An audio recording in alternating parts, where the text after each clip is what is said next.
It is 3:14 in the morning. You are sitting at a desk in a government building that smells of old wood and cigarette smoke. Outside your window, the capital city is quiet, but not the peaceful kind of quiet, the kind that comes right before something breaks. On your desk is a single document, 47 pages long, dense with language you have read before: structural adjustment, fiscal consolidation, monetary discipline.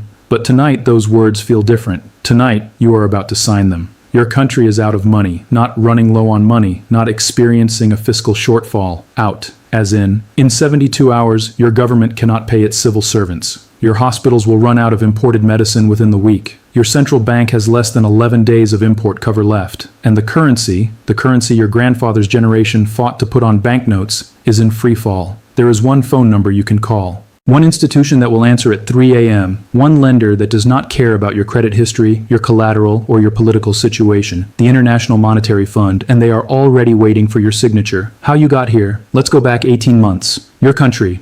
Let's call it a composite. It could be Zambia, it could be Sri Lanka, it could be Argentina, Ghana, Pakistan, Ecuador. It could be any one of the 93 nations that have gone through an IMF program since 1980. The details change. The pattern does not. 18 months ago, everything looked manageable. Your government had borrowed from international bond markets at a competitive rate.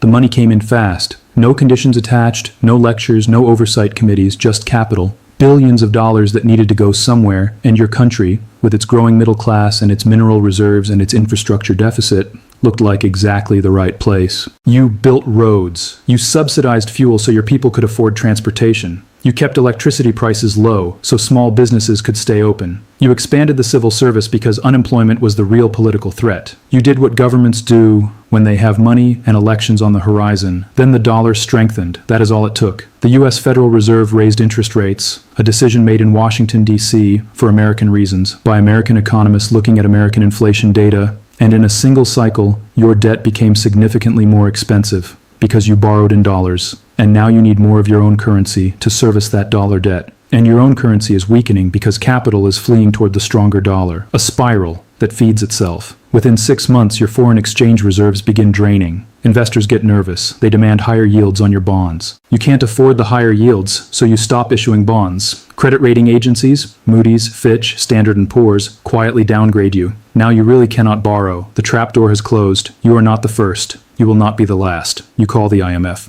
The meeting you don't see on the news. The IMF team arrives in your capital on a Tuesday. They are polite. They are professional. They are, without exception, well-dressed economists from Western universities who speak in careful, hedged language. They do not say, "We are here to take control of your economy." They say they are here to restore macroeconomic stability and rebuild investor confidence. But over the next 3 weeks, you begin to understand what that means. The first condition, cut the fuel subsidy, immediately. Your people have been paying below market prices for gasoline and cooking gas for years. The IMF calls this a distortion. You call it the difference between a family eating and not eating, but the subsidy must go.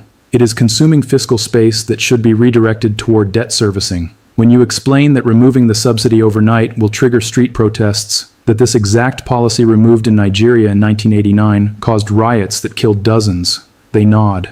They understand your concern. They suggest a gradual phase-out, 3 months instead of 1. This is presented as a concession.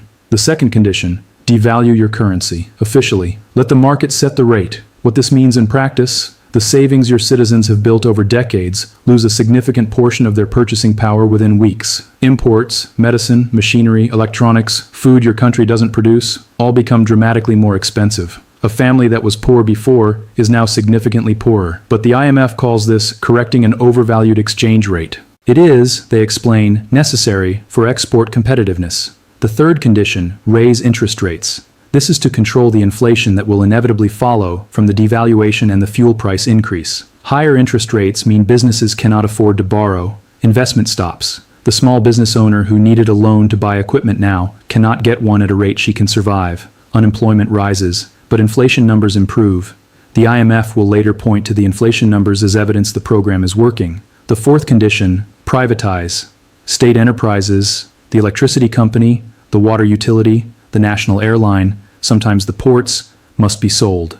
The stated reason is efficiency. The practical result, foreign corporations, often from the creditor nations themselves, acquire controlling interests in your country's essential infrastructure at distressed prices, because distressed is what you are. The fifth condition, and this one is rarely discussed openly, is the most consequential: primary surplus targets. Your government must collect more in revenue than it spends, excluding debt payments, every single year of the program. This means there is mathematically no room to expand social services, no room to invest in education or healthcare beyond what already exists, and in many years, active cuts are required just to hit the number. The IMF calls this fiscal discipline. What it produces in human terms is a government that is constitutionally unable to govern for its own people while the program is active. You sign anyway, because the alternative, default, total currency collapse, the inability to import food, is worse.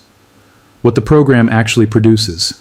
Here is what the IMF's own research eventually admits, buried in working papers, footnoted in academic reviews, about what structural adjustment programs have historically produced. In sub-Saharan Africa, countries that went through repeated IMF programs between 1980 and 2000 saw, on average, lower growth rates than those that did not marginally lower, significantly lower. In Latin America, the 1980s, the decade dominated by IMF structural adjustment, is now referred to by economists as the lost decade.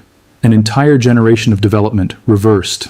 In Asia, when the IMF responded to the 1997 financial crisis by demanding austerity in Thailand, Indonesia, and South Korea, it deepened and extended recessions that might have recovered faster with different interventions. The IMF itself later acknowledged this in internal reviews. In Greece, between 2010 and 2018, the IMF-backed austerity program reduced the economy by 25%. 25%, a depression by any historical definition, occurring in peacetime. Inside a developed democracy, the pattern is consistent enough that it has a name among development economists. It is called pro-cyclical austerity, cutting spending precisely when an economy is already contracting, which makes the contraction worse. Every instinct in Keynesian economics says this is wrong, and yet it is the standard prescription. Why? Who the IMF actually serves. The IMF was created in 1944 at the Bretton Woods Conference. The two men who designed it, John Maynard Keynes for Britain, Harry Dexter White for the United States, disagreed fundamentally about its purpose. Keynes wanted an institution that would pressure surplus countries